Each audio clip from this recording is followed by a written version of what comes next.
আমরা চোখে সেফটি চশমা ব্ল্যাক কালার থাকে, চোখে চশমা দিয়ে পর্যন্ত কাঁদছি, এত কষ্ট হয়েছে, আর সেই টাকাটা আমাদের দেয় নাই ভাই। এখন যাক, আল্লাহর কাছে আমি বিচার দিয়ে রাখছে। হজ করতে গেছি, ওই মক্কাতে যাইও আমি আল্লাহর কাছে বিচার দিছি, আল্লাহ এর বিচার তুমি করবা, ঠিক আছে। তারপরে এখন যে পরিস্থিতি এত ভয়াবহ, আমাদের এই যে 15 মাস কালকে শেষ হয়ে যাবে, নতুন করে যে কপিলের কাছে আকামা করার জন্য দিমু টাকা, সে বলতেছে আকাম হইতেছে না, সিস্টেমের সমস্যা, কালকে থেকে অবৈধ, যে কোনো মতে সৌদি আরব থেকে আমাদের পাঠিয়ে দিতে পারে ভাই। দেখলাম যে আমাদের টাকাগুলো মাইরে দেবার চিন্তা ভাবনা, সাথে সাথে মনে করেন যে কটা পোলা আমরা একসাথে পড়ে গেলাম টাস টাস করে, সবাই কাইন্দে দিলাম, সোজা কথা ভাই, এটা বাস্তব কথা।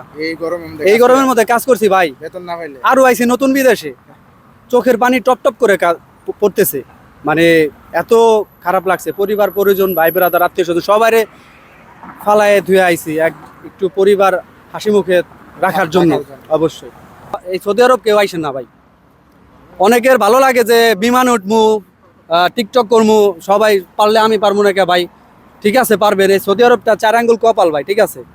যদি আপনারা আসতে পারেন, কপাল ট্রাই করতে পারেন লটারির মতো, তবে 100%-এর মধ্যে 80% মানুষ ভালো নাই, 20% মানুষ ভালো আছে, তাও তার বাপ ভাই ব্রাদার হেল্পের কারণে পাইছে। অনেক আগে থেকে যারা অনেক আগে থেকে প্রতিষ্ঠিত হয়েছে তারা ভালো আছে, বিগত নতুন মানুষ ভালো নাই। তাই শুনি কি যে তারা সাপ্লাই থেকে ভাইগে গেছে, এত কষ্ট হয়েছে ভাই। জুন জুলাই আগস্ট এই সৌদি আরবে 3 মাস প্রচুর রোদ থাকে, প্রচুর গরম থাকে।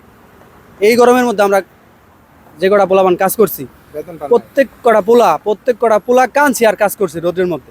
সকালবেলা যেই গরমটা পরে, রতবা তো বুঝবেন আসলে দেশের মানুষ, হ্যাঁ দেশের, মানে ছোটবেলা আমরা দেখছি যে আমাদের এলাকার লোকজন পাট কাটে না, ওই পাট ক্ষেতের ভিতরে যে একটা বাপা গরম না, এটা হলো সকালের গরম আমাদের, এটা রতবা। হ্যাঁ, আর বাংলাদেশে যেই রোদ, এই রোদ তো মনে করেন যে সোজা কথা পান্তা ভাত তো চিনেনি, পান্তা ভাতের মতো একদম। হ্যাঁ অবশ্যই, এখানে সকালবেলার রোদ আমাকে বাংলাদেশে মনে করেন যে দুপুর একটা সেম। হ্যাঁ, তো আমি আসার সাথে সাথে কাম পাই, কাম মনে করেন যে 3 মাস করি।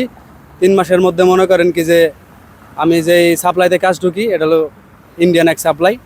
তাই আমি যেই সাপ্লাই দেখে ঢুকি, আমি থাকা খাওয়া কাজে যাই, আমরা প্লাস আরও নতুন আছে 10-12 জন, 14-15 জন, ওদের দেখায় আমিও যাই সাথে সাথে কাজে। তো যেই সাপ্লাইতে আমি দেখে কাজে যাই, কাজ শেষের পরে ওই আমি যার মাধ্যমে কাজে ঢুকছি আর কি সাপ্লাই, তারে ফোন দিছি কই আছেন, সে বলতেছে যে সাপ্লাইতেই আছি। পরে আমরা যাই দেখি ওই সাপ্লাই, ওমা সাপ্লাই হয়ে গেছে বাকালা, সাপ্লাই তো নাই, সাপ্লাই দিই বাকালা। পরে ফোন দিলাম, ফোন দিয়ে কোনো কথাবার্তা কয় না। পরে তাই শুনি কি যে তারা সাপ্লাই থেকে ভাইগে গেছে, এত কষ্ট হয়েছে ভাই। জুন জুলাই আগস্ট এই সৌদি আরবে 3 মাস প্রচুর রোদ থাকে, প্রচুর গরম থাকে। এই গরমের মধ্যে আমরা যে কটা পোলাবান কাজ করছি, প্রত্যেক কটা পোলা কাঁদছি আর কাজ করছি রোদের মধ্যে। কারণ ভাই আমরা হলো মধ্যবিত্ত পরিবার, বুঝছেন, আমরা 5-7 লাখ টাকা দিয়ে বিদেশে আসা মানে কি, সোজা কথা ঋণ করে আমরা আইছি। ফ্যামিলির দিক টাকায় হইলো আমাদের কাজ করতেছে, মনে করেন কি কমো দুঃখের কথা। সেফটি এই দেশে সেফটি তো হাই পাওয়ার, মানে আমাদের সেফটি অলাইসরা ফলো করে। আমরা চোখে সেফটি চশমা ব্ল্যাক কালার থাকে, চোখে চশমা দিয়ে পর্যন্ত কাঁদছি, এত কষ্ট হয়েছে, আর সেই টাকাটা আমাদের দেয় নাই ভাই। এখন যাক, আল্লাহর কাছে আমি বিচার দিয়ে রাখছে। হজ করতে গেছি, ওই মক্কাতে যাইও আমি আল্লাহর কাছে বিচার দিছি, আল্লাহ এর বিচার তুমি করবা, ঠিক আছে। তারপরে এখন যে পরিস্থিতি এত ভয়াবহ, আমাদের এই যে 15 মাস কালকে শেষ হয়ে যাবে, নতুন করে যে কপিলের কাছে আকামা করার জন্য দিমু টাকা, সে বলতেছে আকাম হইতেছে না, সিস্টেমের সমস্যা, কালকে থেকে অবৈধ, যে কোনো মতে সৌদি আরব থেকে আমাদের পাঠিয়ে দিতে পারে ভাই, পুলিশে ধরে পাঠিয়ে দিতে পারে। তাই একটা কথাই বলবো, সৌদি আরব প্রবাসী ভাইদের উপলক্ষে সবাই আমাদের জন্য দোয়া করবে, কালকে থেকে অবৈধ হয়ে যাবো। জানি না আল্লাহ রিজিকে কতদিন রাখছে সৌদি আরব, তবে ভাই সৌদি আরব 5-7 লাখ টাকা আসার বদলে আপনারা দেশে কিছু করেন, খুব ভালো থাকতে পারেন, খুব ভালো থাকতে পারবেন। এই সৌদি আরব কেউ আইসেন না ভাই, অনেকের ভালো লাগে যে বিমানে উঠমু, টিকটক করমু, সবাই পারলে আমি পারবো না কে ভাই, ঠিক আছে পারবেন, এই সৌদি আরবটা 4 আঙ্গুল কপাল ভাই, ঠিক আছে। যদি আপনারা আসতে পারেন, কপাল ট্রাই করতে পারেন লটারির মতো, তবে 100%-এর মধ্যে 80% মানুষ ভালো নাই, 20% মানুষ ভালো আছে, তাও তার বাপ ভাই ব্রাদার হেল্পের কারণে পাইছে।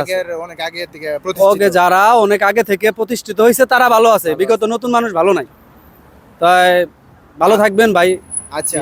এই ভাই 4-5টা কাজ জানার পরেও বর্তমানে বিপদে আছে, আবার কাজ করার পরেও বেতন পায় না। বেতন বুঝছেন তো তিনি 3টা মাস কি পরিশ্রম করে কাজ করছে, তারপরেও বেতন পায় না, এই হচ্ছে অবস্থা। তাই যারা আছেন আমি শুধু এতটুকু বলবো যে যারা নতুন করে আবার আসতে চাইতেছেন, লোক ভালো হইলে আসেন, আপনার বাবা তারপরে ভাই এরা যদি আপনারা নিয়ে আসে, কাজ দিতে পারে, হ্যাঁ টাকা দিতে পারে, তাহলে আইসেন। নিজের ভাইকে ওয়ানকা বিশ্বাস করা যায় না সৌদি আরবে, কারণ তার অবস্থা ঠিক নাই। অনেকের কাছে সৌদি আরবে একটা স্বপ্ন, আবার অনেকের কাছে সৌদি আরবে একটা হয়েছে মানে জেলখানা, ঠিক আছে। এদিকে যাইতে পারলেই বাসে বাংলাদেশে এরকম। তো ভাইয়ের মুখ থেকে অনেক কথা শুনেলাম। ভাইয়ের বাংলাদেশের কোন জেলায় বাড়ি?